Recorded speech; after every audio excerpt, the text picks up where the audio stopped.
Kentucky Dave. The show season is in full effect, as we mentioned last month in the model show spotlight. We got a couple more good ones coming up here in October. Yes, we do. Yes, we do. Telling you, the spring season and the fall season for model shows, always a great time. Well, let's not waste any time getting into these. Our first one is from the western part of Michigan, and let's see what show's going on up there.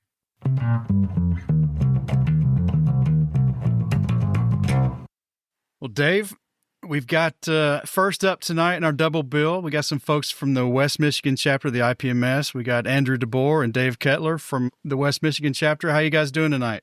Doing great, thanks. Thrilled to be here. Thank you. Well, Andrew, I always look for familiar names, and yours certainly was, because I know you've been a long-time listener. So I went and searched my email, because I have every email that's ever been sent to Plastic Model Mojo, and you've got one from 2020. So you've been with us a long time there. Wow. He survived the pandemic with us. Hey, you're not wrong, Dave. You know, I listened to a lot of podcasts and walked a lot of miles with my dog during the pandemic. You and me both, brother. You and me both. Well, you guys are here to tell us about the 2025 Great Lakes Challenge. So let's just get right into that. Why don't you tell us a little bit about when and where and all that to start out with? Well, all right. I'll take us in on that.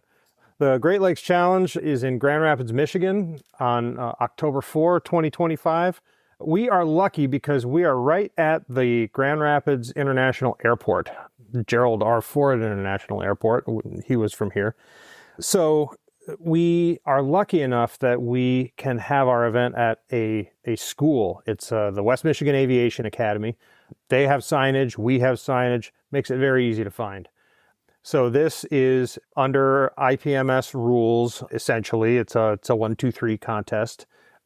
In 2 years, when the next one happens, we are counting on going to gold, silver, bronze.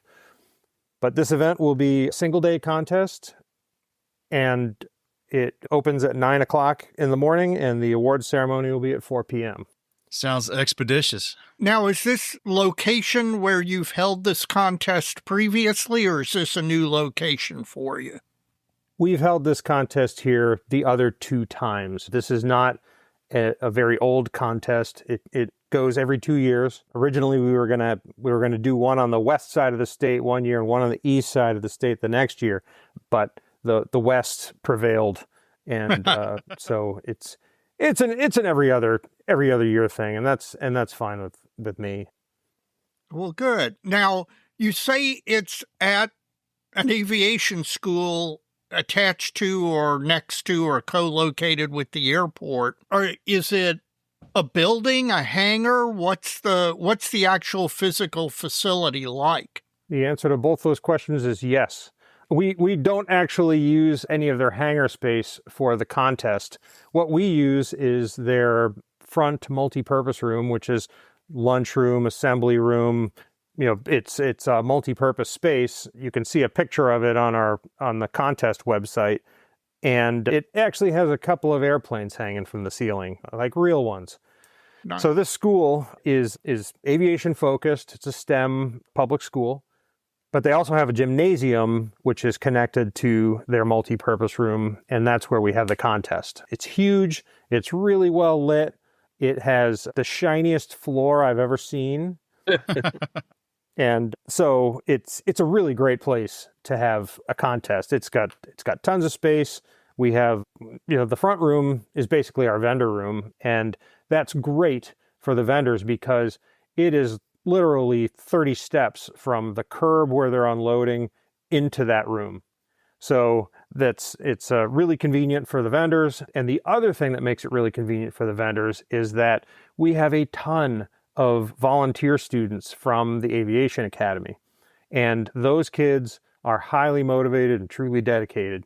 So when you ask a group of West Michigan Aviation Academy students to do something, the echo hasn't faded from you asking, and it's done. They'll be out helping the vendors hump their stuff in from their trucks or trailers, and they'll do anything that is necessary. Speaking of vendors, about how many vendor tables do you all usually have at the contest? We have 50. Okay. and we're sold. So Good. we're looking forward to a pretty decent density of offerings. We tend to get a lot of show vendor types, not as many stores that are in the area. As a matter of fact, we had a store have to back out because of family crisis. But yeah, we're full. Good. That's always a good sign, especially Yeah. 3 or 4 weeks away from the contest. Right. Our coordinators have been beating the bushes early on and making sure that people who come to our show have a lot to pick from. And on the subject of having a lot to pick from, one of the things that's going to be happening all day, the doors open at 9 a.m. and the raffle will be running every half hour all day. And so we have over 200 kits and books and tools and whatever else you can think of to Nice. put into the raffle. And it's I can say from personal experience that it's profitable. Now, when does your registration close? Registration opens at 9 and closes at 12. Do you have it so that people can either download forms or can they actually pre-register online, or what's the setup for that? They can download the forms and Okay. fill them out on their computer and then print them, or they can just print blank ones and write in them. So Gotcha. either way works. We don't have an online registration system. That's a little heavier of a lift than... Yeah, not many local Yeah, groups not do. many local shows do. Does the Nationals even do that? Yes, the Nationals and some regionals do that. Well, and something like Hamilton, the Hamilton show up in Canada, you have to do it all online. Yes. I recall that, yeah. The form can be found at westmichiganipms.org. There's a whole section on the show there, and you can download the forms there. Good. Yeah, we'll make sure we put that link in the show notes so Yeah. folks can get to it. Now, what's the food situation like? The school is going to be offering food for sale, and they make that sort of a fundraiser. So it's a good cause, and it'll probably be chips and drinks and pizza. But Gotcha. the school is also pretty close to a lot of things, just because it's at the airport. The airport isn't all that far away from other things, and our main street is just up the road from the airport, and then anything you can think of is found on that road. And for people who wanted to get really crazy and stay overnight or something, Grand Rapids has given itself the name Beer City.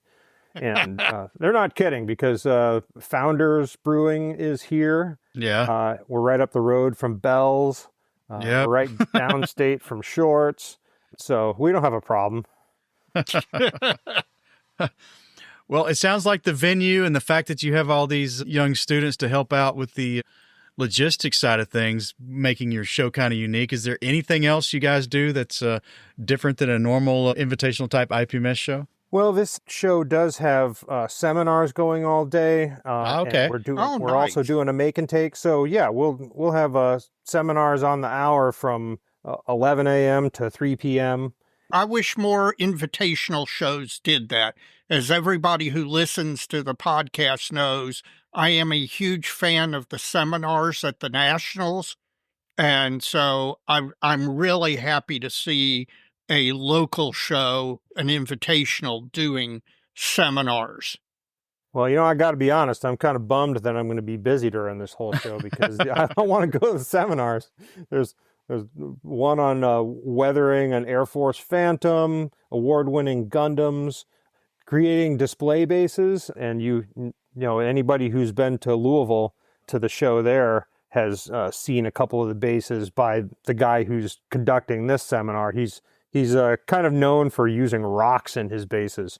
So, and the history of stealth aircraft, and even one on paintbrush care, which I think has been a sort of a topic of conversation recently, with people trying to figure out how to not lose their paintbrushes too early in life.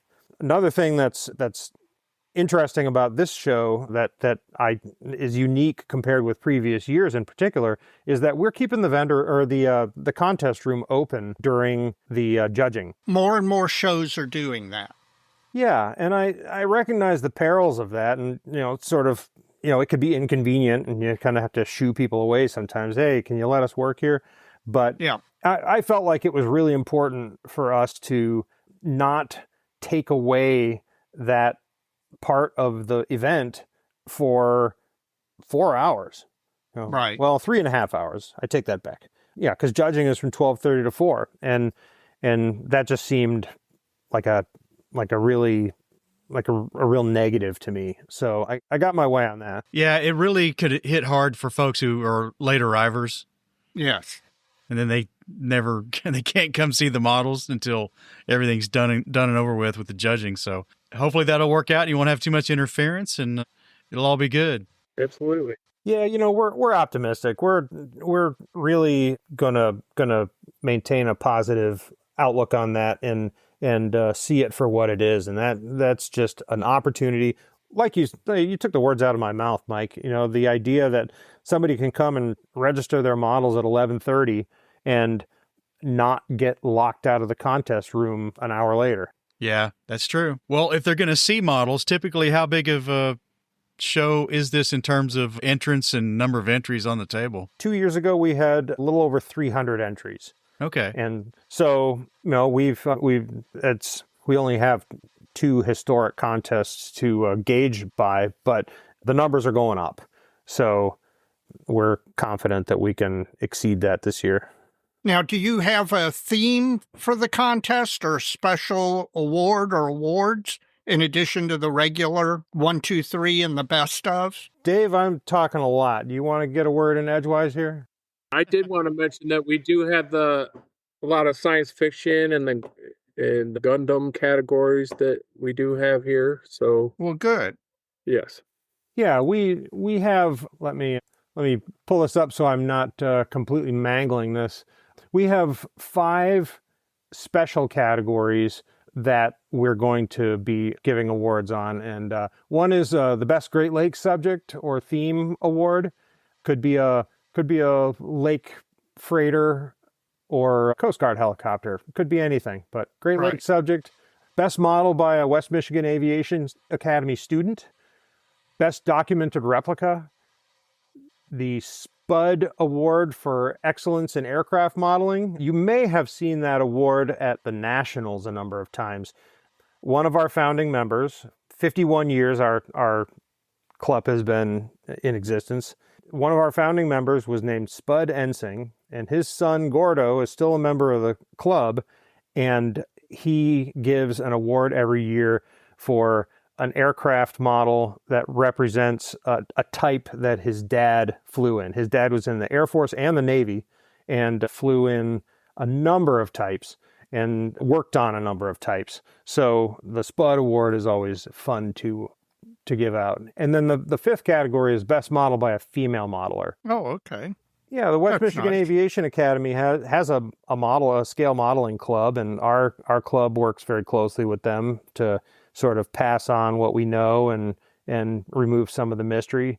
They do a project every year where the class builds a model. Every kid has to build a model. And so we show up on weekdays. I say we in the loosest sense of the word, because I have a full-time job, but some of our retired guys are very faithful about showing up to guide these kids, and it's fun to watch. Yeah, I was going to ask after you said that there was a best model by basically one of the students of the academy, what involvement there was, but that sounds like a really cool thing. It really is, and really what we try to do when we're sort of giving guidance to these kids is stress that it doesn't have to be historically accurate. One of our favorite models last year was by a student who she took an A10 model and she painted it black, and then she painted pink paisleys all over it. And it was gorgeous. She had such a good time doing that, and she didn't care what kind of airplane it was, and she did a good job putting the thing together. Really following instructions is one of the things that they are emphasizing with this model building project. You know, they want these kids to sort of get used to the idea of following procedures. If it's an aviation centric kind of a curriculum that that fits right in with the pre-flight checklist and all that kind of things, to make sure you do things nip and tuck and in the right order. 100%. Yeah. Some of these kids are going to end up, some of them graduate with private pilot licenses. Some of them go on to aviation careers. Some of them go on to not aviation careers at all. But having gone through that school, I got to say, I'm just hyper jealous about these kids getting to go to this school. We meet in another building twice a month, and it's kind of like their lab building, and there's just tons and tons of model aircraft that I believe the students and probably even some of the teachers there have made. So they're into the modeling scene too. So it's really great to do this with the Aviation Academy. Yeah, they've been really generous with their facility and their time, and we feel like we have a really excellent partnership with this place. And this contest is really going to reflect that. This contest is going to be a good time. We've got a great raffle. We've got terrific make and take area that'll be available for kids to come by, and it's always one of those things where a family comes out to see what this is all about, and this is a good way for somebody to engage in this who might not otherwise been interested in just walking around and looking at models. Before we get out of here, why don't you hit us one more time with the who, what, when, where, and the website where you can download the forms, and just tell everybody the basics one last time. We are West Michigan IPMS, and on October 4th, 2025, we are presenting the Great Lakes Challenge, which is a one-day contest at the West Michigan Aviation Academy, just adjacent to the Grand Rapids Airport. Doors open at 9. Registration ends at noon. Yep. And the awards will be out by 4. Yep. That's correct. Okay. We'll see you there Saturday, October 4th. And what's the website again? That's westmichiganipms.org. Perfect. We'll put a link to it in the show notes. That's right. Well, guys, thank you. And the Academy information was the cherry on top of the sundae for this installment of our Model Show Spotlight. That's really interesting. We may have to circle back and talk about that a little bit more sometime. Yeah, that'd be awesome. Well, you can tell we never get tired of talking about it. So, well, you're modelers. Well, that is true. Thanks for taking the time to quiz us about this, you guys. Really, really proud to be on your podcast. Well, thank you. You're welcome. We wish you all the success with your show. And, if you guys got a photographer there who's on the Plastic Model Dojo, our Facebook group, have them give us a little photo montage of what's going on there. Count on it. We'll do. We really appreciate it. Well, guys, again, best luck with your show, and thanks for joining us. Thank you. Sure appreciate it. Thanks a lot.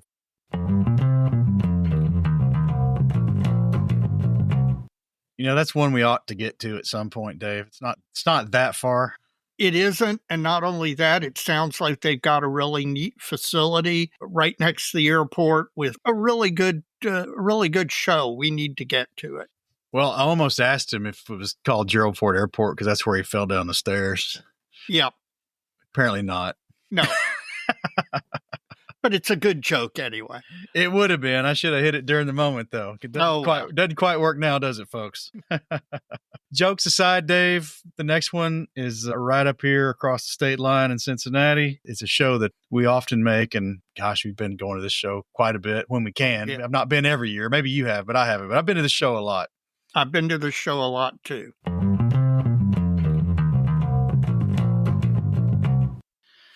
Well, Dave, this one's a little closer to home, one we've frequented a lot before.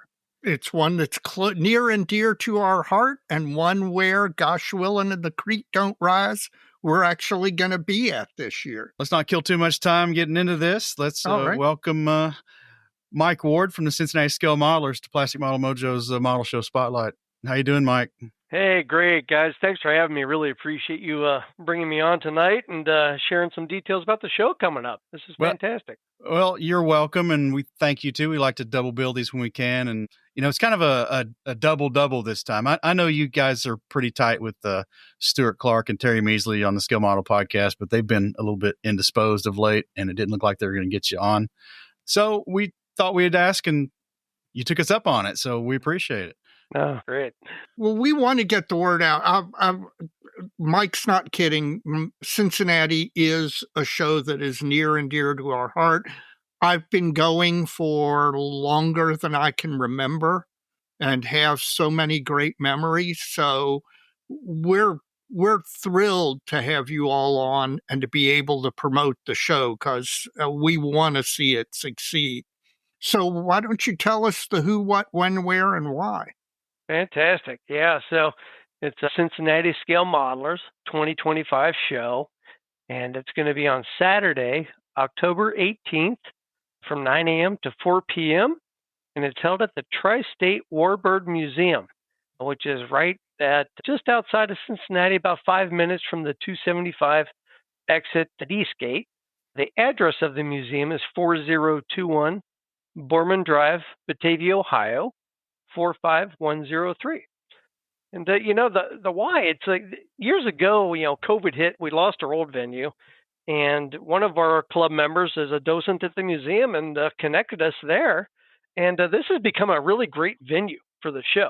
It really has. I will tell you, the first time Mike and I went up there and it was held at that museum, we were blown away. We were sitting under the wing of a Focke-Wulf 190, or, well, Focke-Wulf 190-ish. Sure. Yeah. And I mean, how do you beat that? You're just sitting there with, vendors, models, etc., and you're sitting under the wing of a warbird. You can't beat it. Yeah, it's really added a lot of luster to the show over the years. And the show keeps getting better every year. We figured out, details every year, something, okay, we learned from this show. We'll take it to the next show and on to the next show, even beyond. And we get smarter every year. And we've made little improvements and tweaks. It's been great. And it's all about the experience. Yeah. And I was going to say, we've noticed that because the first year you did it, that we were there at the venue, the tables were maybe less optimized than they could have been. Then the next year, you all optimized them, and then the next year you all did it different again. And it does seem like you keep refining the little details. Yeah, we really want to give a great experience to everybody that comes. It's kind of a dual-edged sword. You've got, obviously the hobby community coming to the museum for the show, but you also have just the general public that maybe isn't aware of the show, and they come by the museum that particular day and they say, wow, look at this. I see all these planes, but this model show, this is pretty cool. And like you said, it's organized, it fits well now in the hangars, and it's easy to move around and really see everything and really enjoy the show. So it's really turned out well. Registration opens at 9. When does it close? We'll close that around noon. And do you have online registration, or do you have forms online that you can then print off, present them day of show? How does that work? Yes. So we can, for vendors as well as entrants in the show, that can all be done through our online portal, at Cincy, CINCY, They can fill out all of the registration forms. You can pre-register, fill out all your entry forms for the entries you want to put in. Their vendors can buy their tables there. The general admission, it's really $10 for the models. And then if there's over 10, it's $2 for each model over 10. So it's just a flat $10 and then $2 for every model over 10. Under 18 is free. We have a reduced admission. There is a donation to the museum that day for everybody coming in. It's $10. Normally, the museum charges a higher amount. So, yeah, we've really worked out a good deal with the museum for everybody for the show. Yeah, that was my next question. I remember the first year it was out there was a contestant entry portion and there was a museum entry portion. Yes. So I'm glad they're getting a reduced rate, but folks, it's really worth taking in. Yes, and that's the same way that IPMS Hamilton does the show up in Canada. You pay the admission to the museum, and then you pay the entry fee to the contest. Yeah, if you're not entering, you're just paying the admission to the museum, and you Right. get a reduced rate, and you can see everything there for the day. So Yeah. yeah, it really works out. Yeah. Well, remind us what type of judging format this show is. Yeah, we will. Historically, we still following the same. It's kind of the first, second, third, gold, silver, bronze approach. But we've added some things this year. We're trying something a little different. We're going to stick with the gold, silver, bronze, but we wanted to honor a lot of the club members that are no longer with us. We've had some pass away this last year or two, and we got to thinking it'd be nice some way to honor them. And we see a lot of these poker chips floating around at different shows. So we came up with our own club poker chip this year, and it's kind of a memorial award. And there's really no judging criteria to it. It's really more of a club member walking around, sees a model on the table, it's like, wow, that's really cool. I think that is just impressive. I like that. I'm going to put a poker chip down on that. Doesn't mean it's going to get a gold, silver, or bronze, but it's another way to identify great work. And for those that maybe don't get a gold, silver, bronze, they got something that, hey, we recognize your model. We really appreciate the effort and quality of the build. So it's something new we're doing. So I'm excited about that. Is there a particular theme this year for the show? There is not. No, we don't have any themes, but we still have the Boss Hog Award. That's probably the big award that we give every year. Yeah. And that's we're proud to offer that trophy. It really is kind of a dual connection. It brings in the cultural history of Cincinnati being, Porkopolis, the pork producing capital. And then, in our sponsor, Mission Barbecue out of Mason, Ohio, they've been sponsoring us the last couple of years. And it's a great cause. They really support the veterans and first responder communities. And this unique award, it's really just representative of the United States. It has to represent the U.S. and depict a kind of an act of heroism and service. So it might be a diorama maybe of a Huey evac during, Vietnam. Maybe it's a fire truck that served on 9/11. Or maybe it's a plane that was flown by, or a bust of a pilot, a Medal of Honor recipient, something along that line. It doesn't necessarily have to be military oriented. It's really about the story that depicts the heroism for U.S. And criteria. They basically we require some kind of a written explanation or story about how the model conforms to the spirit of an act of heroism and service to the United States. And we've had some great awards in the past around that. So we've got that again this year, and we're excited for it. Well, that's a really good transition. Speaking of Mission Barbecue and food, is there food on site at the museum? Are there food trucks? Is there food nearby? How are we going to feed all these people once we get them to the museum? Absolutely. We've got a great food truck. Again, it's a hamburger truck, really good hamburgers. It's on site, so nobody has to leave. We know parking can be a little challenging at times, and we don't want people to leave and get frustrated and not come back. So we just bring the food to you. That sounds going to be great. on site at the museum. Yep, hamburger truck. Well, what's the vendor landscape looking like this year? We're looking really good right now. We've got 21 vendors as of today. We've got 44 tables for the vendors in that area. So 21 vendors, 44 tables. I'm expecting it to top out somewhere in that 50 table range, low 50s for the show. So you still got a few tables left if there are some vendors who are making some last minute decisions. We do, yeah. So I've got tables left, and we'll be doing another outreach to vendors just to make sure, hey, did you get our email? I haven't heard from you. We'll do some follow-up phone calls. And Right. we want to make sure nobody gets missed on the list, just maybe they didn't read the email. So we'll be following up over the next couple weeks on that, and really solidifying it as we go into October. We've got some great sponsors for the show too, so we're excited about that. Well, we always ask if there's anything special or unique about the show, if such a thing exists. And I know what it is, unless you want to add something different, but the venue itself, I think, is the big sell for this show. Won't you let our listeners know a little bit more about the museum, what they can expect to see in addition to a lot of vendors and a lot of great built-up models? Sure. Well, we've got, it's a great venue, the Tri-State Warbird Museum. We've got fully restored World War II flying aircraft, and they've got 2 hangars with them, and they've also got one outside now. They got a new one. They got an Albatross. Oh, they cool. just picked that up a couple months ago. I And, love the Albatross. it's a beautiful plane. It's big. I mean, when you get up next to this thing, and it's the smaller version of the two they had. So when I look at this thing, when you saw it fly in, it was impressive. But when you get right up close to it, I just can't fathom how big this thing really is. It won't even fit in the hangar. It's so big. So they're gonna have to build a new hangar. But yeah, I mean, they've got a great collection. They got P-51D Mustang. They've got the B-25. They got Texan. They got the Focke-Wulf 190, the P-40. They've got there was a Corsair in parts. The Corsair is actually coming together. The fuselage is together now. They're working on the cockpit tub, putting the controls in. Engine still under construction. The wing root, they're getting that together. It's really coming together nicely. They got a Grasshopper, a Flipfire, Expediter. It's just a lot of neat aircraft to see. Truly a gem. It's a little hidden gem right outside of Cincinnati. It's a great show venue. It really is. So, yeah. It was, I didn't dislike the old venue.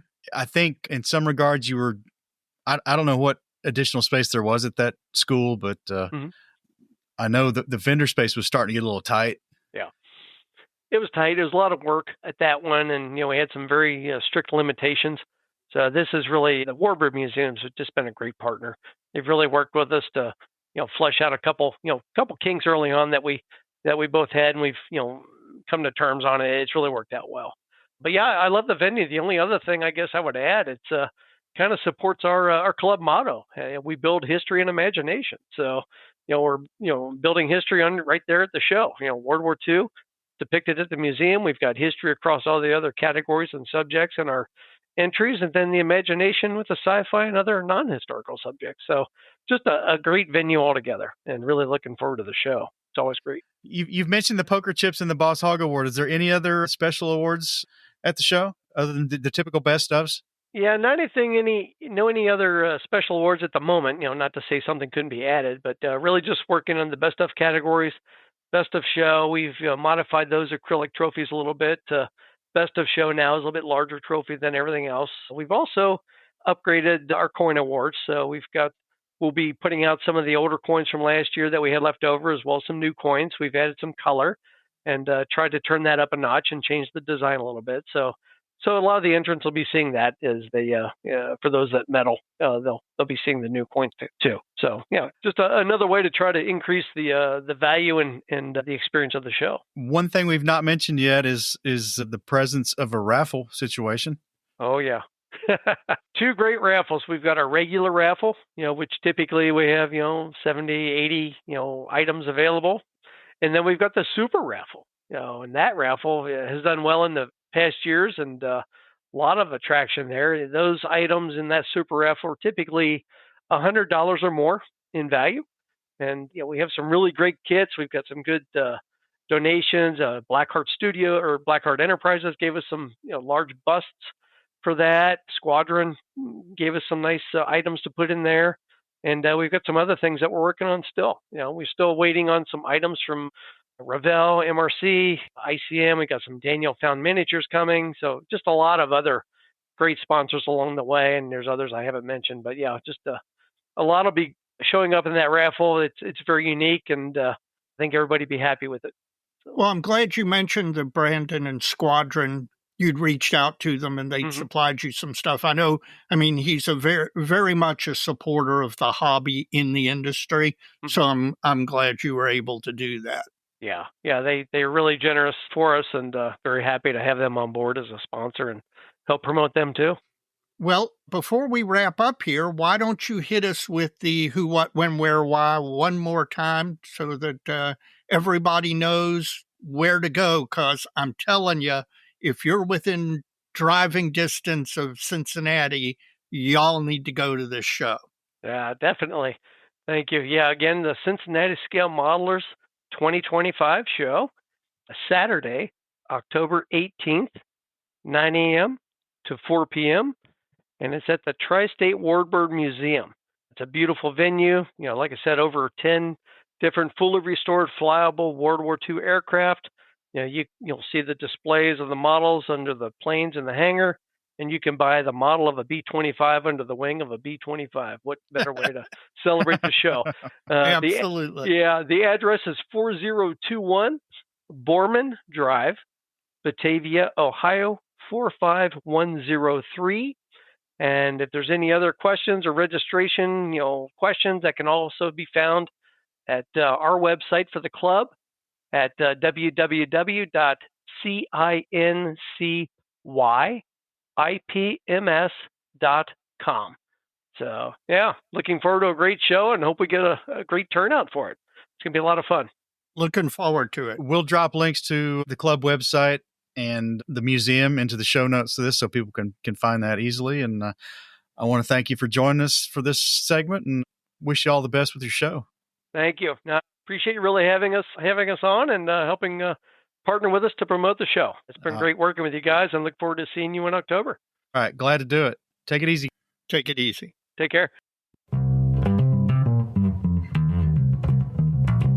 I just unreservedly love the Cincinnati show, especially now that it's at the Tri-State Air Museum. It's a great one-day show. You get to go up there, you see people that you see at the different shows from time to time, socialize. It's a great atmosphere to socialize in. I just love it. Well, I like it too. I hope I get to go to this one. I know you're most definitely going to be there with Inch. Yep. And sounds like a good time, dude.